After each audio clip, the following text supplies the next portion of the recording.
Hello and welcome to Healing from Within. I am your host, Cheryl Glick, author of The Living Spirit, Answers for Healing and Infinite Love, which shares stories of spiritual awakening, spiritual communication, healing energies, miracles, and ways to tap into your inner self and your intuition for greater awareness of what you and life really are all about. Today I am delighted to welcome from Australia Andrew Matthews, author of his newest book, How Life Works. For when you understand the universal laws of energy, it is possible to find happiness, health, and prosperity, and a greater love of life. Hello, Andrew, and thank you for joining me today on Healing from Within. Hi, Cheryl, and nice to be with you. Andrew, as listeners of the show are so well aware, my guests and I share intimate stories and insights into how to find the truth of both our physical and spiritual worlds so we can utilize the wisdom of our mind, body, and spirit and begin to move past fear, blame, judgment to create a greater state of peace, harmony, balance, and love.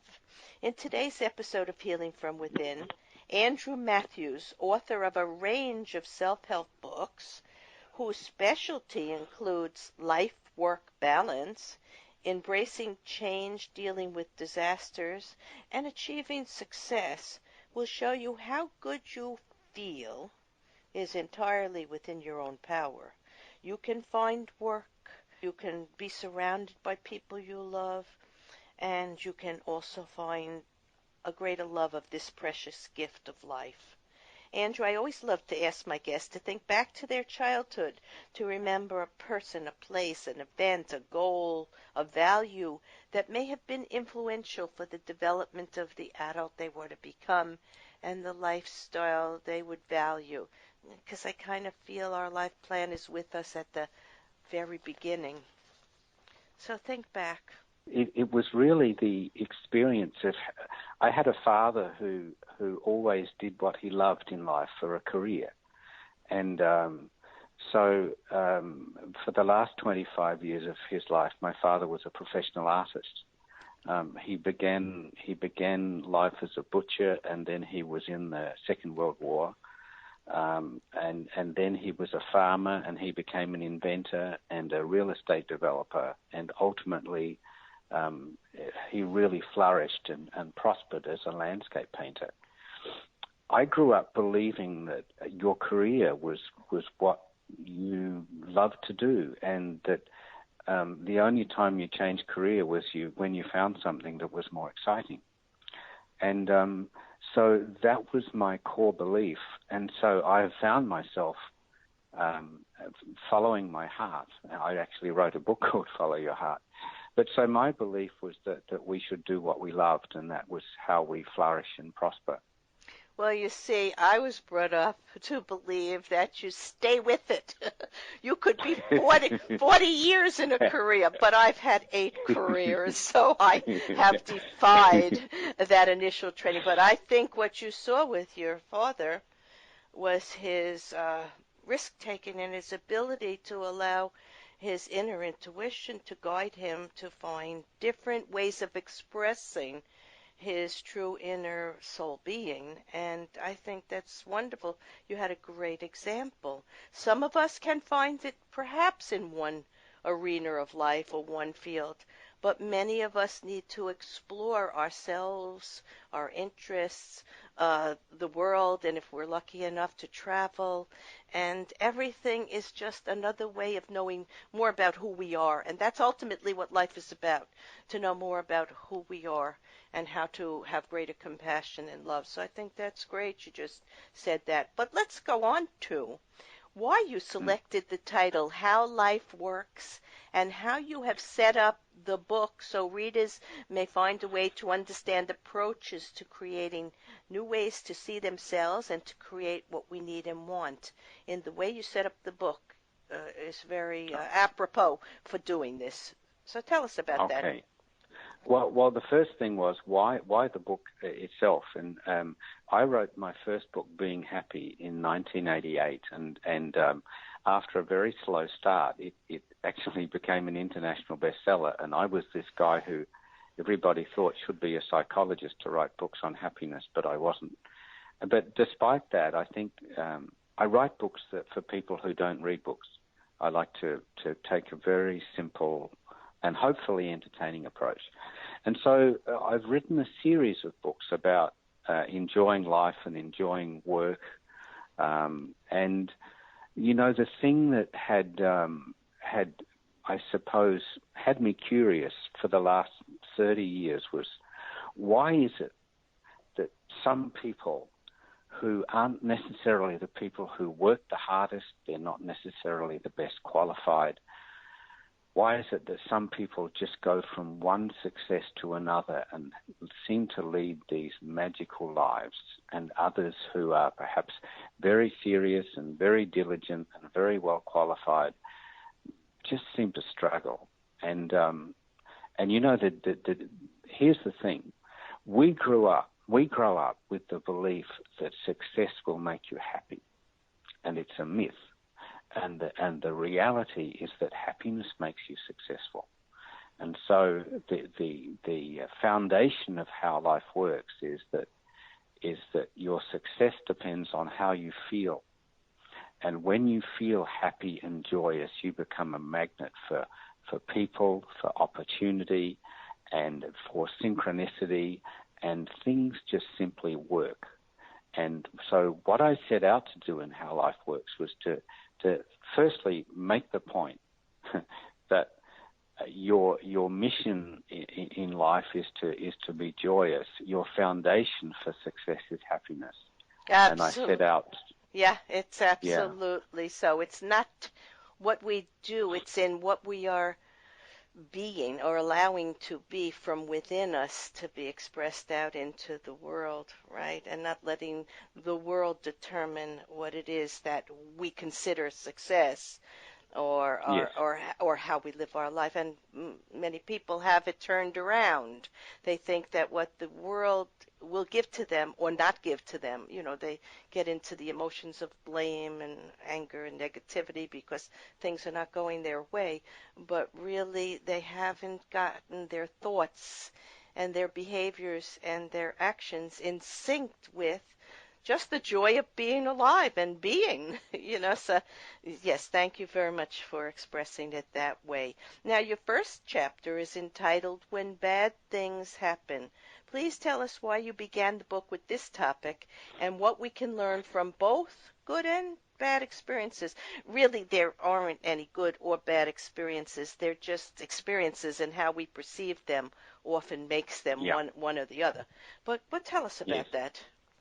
But when we're in the middle of it, sometimes they can seem bad. Oh, yes. So, So I began the story just talking about a fellow who does electrical work on my house, and how he just had one disaster after another, and because one, you know, as it turned out, car crash, and then he nearly died, and then he lost his house, and so on. But I tell that story because, in a sense, it is something like we can all experience, where we can have bad things happen in waves, and we say, why am I a victim, and why is the universe punishing me? And the fact is, the universe doesn't punish us, but when we feel like a victim, and when we are feeling hopeless, and when we are feeling that life is bad, and that we're not connected with anything, and that there's no help out there, then one disaster seems to happen after another, and it is not it's not anybody's fault. It's not God's fault. It's just that we need to start to feel better about ourselves, and so that everyone can identify with going through those times when life looks very bleak and even mean, and so that seemed like a logical start to a book, so everyone can say, yeah, I know that. Yeah, what we're actually also thinking about here is the law of attraction, which is a universal law of energy. What we think about and pursue will materialize over time. And if we are conscious of our thoughts and actions and behaviors, we can recognize what works better for us and put our attention in that direction. Now, Andrew, you wrote, good things happen when we are feeling good, and bad things happen when we are feeling bad. So it's a continuous, yeah, it's a continuous, we're putting out that energy and it's just coming back to us. So let's take a Yeah. look at how the subconscious works and how important beliefs are in making things happen in our lives. Well, I'm not sure if it's beliefs, but our thoughts, perhaps. Yeah. Well, I told the story actually of my stepdaughter Nicole, who went on vacation to Bali, and she kept telling herself, before I go on this vacation, all I want to do is lie down and do nothing. And then she went to Bali, and she got a stomach bug, and she ended up in hospital and couldn't do anything for seven. I'm sorry that happened, but she got what she asked for in a way. Yeah, absolutely. And so that was my way of saying that the subconscious is so much more literal than we sometimes believe, and very often we can be telling ourselves, for example, I wish I didn't have to go to work, or I wish I wasn't here. But unless we are actually thinking about something positive that is a substitute for that thing we don't like, then we may just have our subconscious find a way to get us sick or yes, which wasn't really what we planned. So our subconscious is driving our life, and the thoughts that we have on a regular basis filter into our subconscious, and so we have this. If you like, the subconscious is like an iceberg where, the part of our mind that is driving our life is that part that we don't see. Right. Yeah, so the universe is not judging what's good or bad for us. They're just giving us our greatest desires very often, even if it's not good for us, and our greatest fears. So we have to learn how to reprogram our thinking. Now let's go on to children. This is a very interesting topic for me, on children's brains and what is happening, how we are helping our children either develop into healthy, positive, later on adults, or we're harming them. So tell us something about the children and their brain waves and what's happening. Well, kids. The reason that kids learn so fast is that they don't really have any barriers. They just almost accept everything that they hear or see, and as we become adults, or not even adults, but as we move into about even 5 or 6, then we develop this ability to filter out things. So we need to be very careful about what we tell young children of particularly the really young ones of 3, 4, 5 years old, because what we tell them just goes straight into their subconscious. But at the same time, the really young ones don't have any belief systems blocking what they believe is possible, and so we come across children on the ski slopes who learn to ski at 3 years old, and they just stand up and ski because they think that's absolutely what I can do. And they don't have the fear. They have not been inundated with fear, or this is too hard, or you can't do it, or they just don't have that programmed into them. Societal programming can slow down a person's greatest talents and abilities. So we suggest to our parents listening of young children, their little souls happen to know a great deal about what's good for them and what they want. And if we say no less often and just allow them to experience, of course we don't want them to get hurt, so we have to, protect them in certain situations, but we can guide them gently without no being a constant term that they get used to hearing, and plant yes and positive thoughts with them. Yeah. Yeah, and I think the other thing, Cheryl, is that sometimes as adults we think that because children aren't articulate and because they don't have all the words that we have, that they don't understand. And that is that is a massive misconception. Yes. Because children have a phenomenal ability to comprehend what is happening very often. Right. They may not be able to articulate it, but they know it and they feel it. Yes, absolutely. I have known some children who are more articulate in their actions than grown-ups, and are picking up the truth more quickly than some of the grown-ups around who've already shut down and blocked off their subconscious. So they're not relating to their inner being knowledge and wisdom. They're relating to their ego with thoughts and fears and belief systems and societal training and programming and all that. So I think we covered on that, and that's very important for our listeners to know who are dealing with children. Some people want to know why the same things keep happening to them repeatedly. And you started to tell us a little bit about that before. So some people are always broke or late or busy or getting ripped off or dating people who turn out to be problems. So tell us something in a nutshell about that. Well, once we realize and once we, all of us have, if we've been even mildly observant, come to accept that there is this thing called the law of attraction, whereby what we think about just seems to unfold.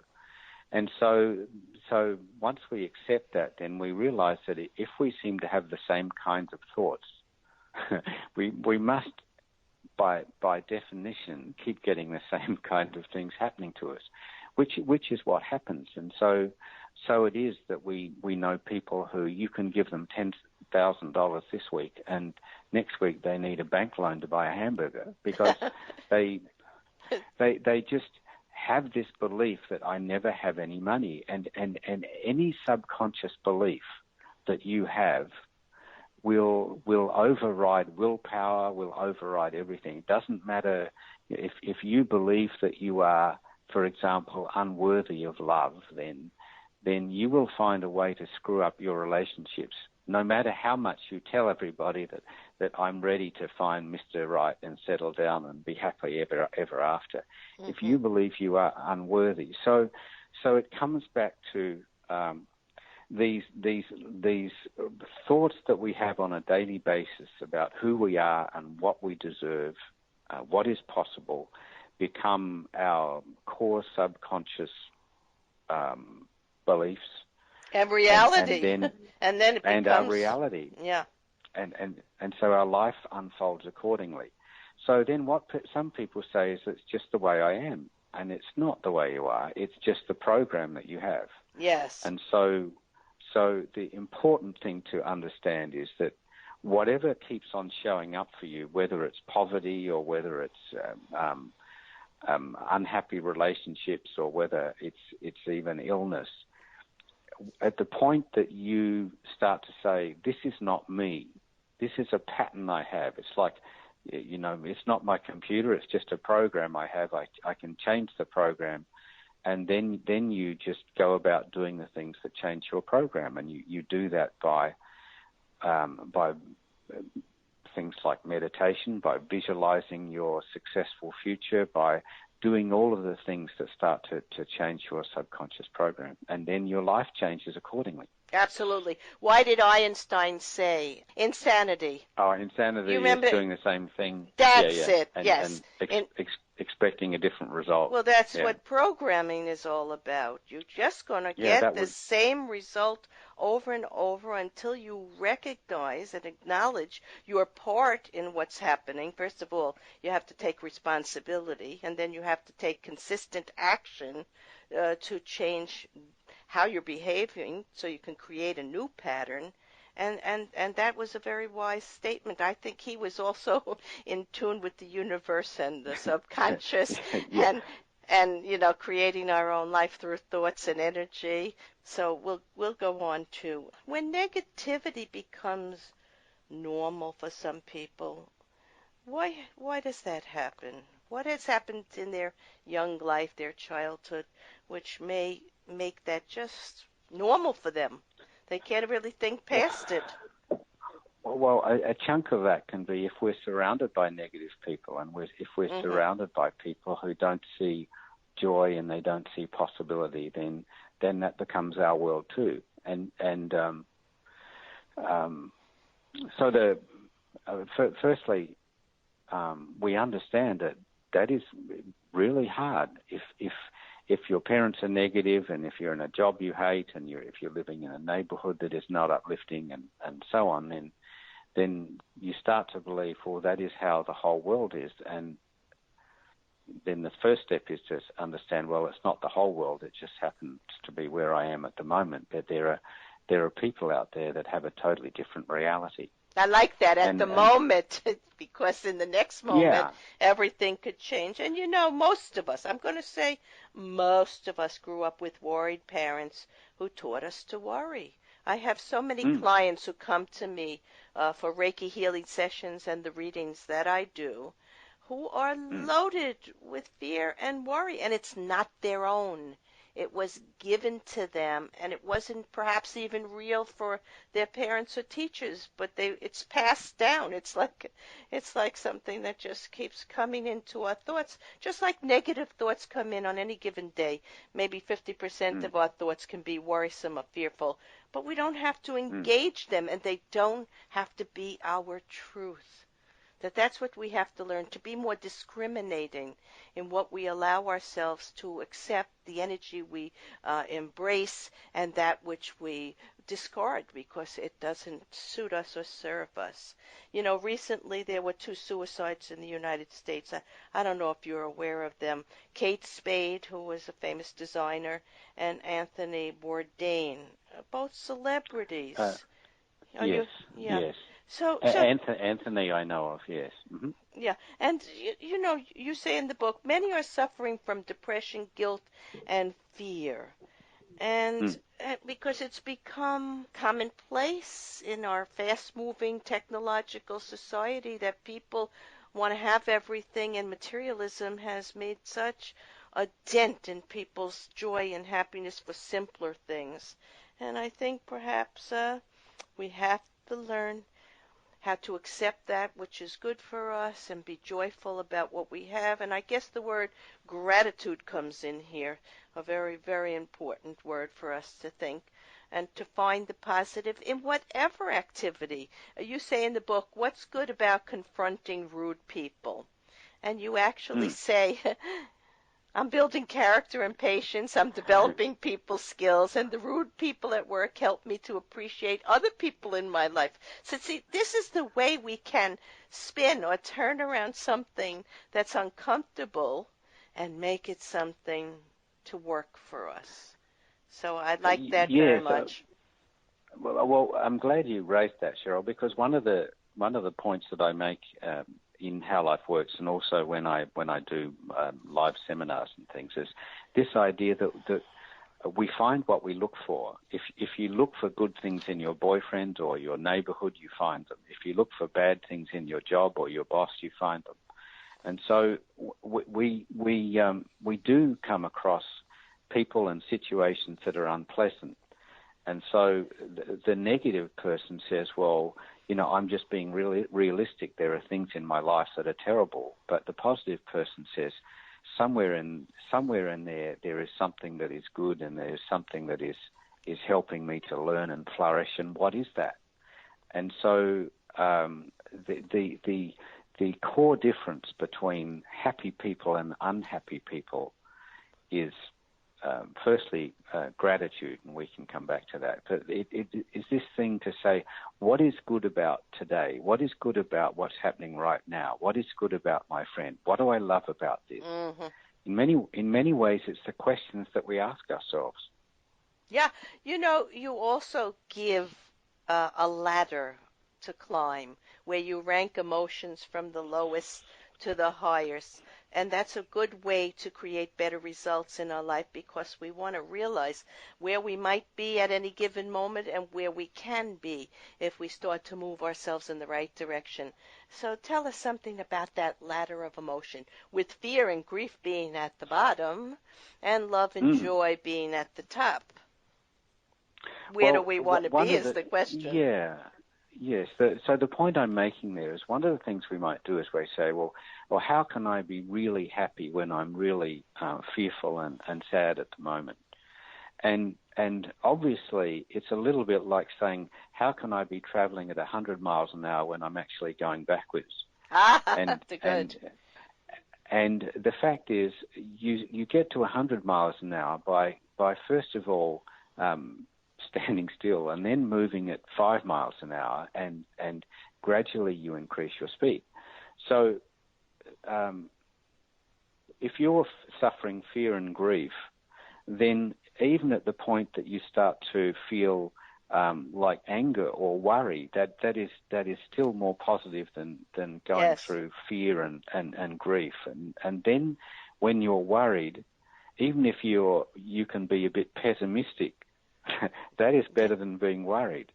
And then when you're contented, that's going to be better than pessimism. And then optimism is better than contentment. And then so the idea is that when people say, I can't be joyous because I'm miserable, well, you might be miserable or you might be grief-stricken, but you can be somewhere that's a little bit better than you are now. And that's life is improved in just little bites, in little stages. Right. And that's the magic. You know, if you're unattached and accept that your conscious mind only sees a little bit of the picture or plan, that gives you hope, and you know you can start to connect to everyone, and you can be calm and believe in progress. And that's how you climb that beautiful ladder that you gave us, which is a good way to see that it doesn't matter where we are. We always have the chance to make changes that will be better for us. So I want to thank you, Andrew Matthew, author of How Life Works, for sharing an enjoyable, practical set of vignettes that help readers explore the universal laws of energy to know the way to appreciate love, make choices for successful and healthy living, and to know that we don't have to figure it all out. We are, after all, human. For more information and to purchase this picturesque view of how life works, go to How Life Works on Amazon.com. In summarizing today's episode of Healing from Within, Andrew has shared in amusing and practical ways how we may transcend and transform life and our often unrealistic or unauthentic beliefs of what we may wish to achieve or experience based on the views of society, our friends and family, and learn to experience life from within our own thoughts and energies as we learn the rules of the game and enjoy life more. We can move from knowing that it is not perfection that we need or even can achieve, and that happiness is about self-improvement and celebrated steps of progress. We have also discovered perhaps the reason for having a physical life. Andrew wrote, imagine for a moment that you were God and you decided to make some humans. These humans would be like apprentice creators. They don't build universes, but they are fairly handy. They write stories and make music, invent helicopters and iPods, build cities, and also make babies. These humans inhabit a universe that seems solid enough, but on investigation they discover that the building blocks of the universe are not solid particles, but waves of energy. This energy turns out to be the same stuff as human thoughts. Andrew and I would have you recognize the divine quality of your unique life and thoughts and focus on happiness, which most probably is the aim and end of human existence, as Aristotle said so long ago. I am Cheryl Glick, host of Healing from Within, and I invite you to visit my website, CherylGlick.com, to read about and listen to authors, visionaries, scientists, spiritualists, psychologists, medical practitioners, and all who seek to understand human nature and the flow of life. Shows may also be heard on DreamVision7Radio.com and WebTalkRadio.net. Thank you.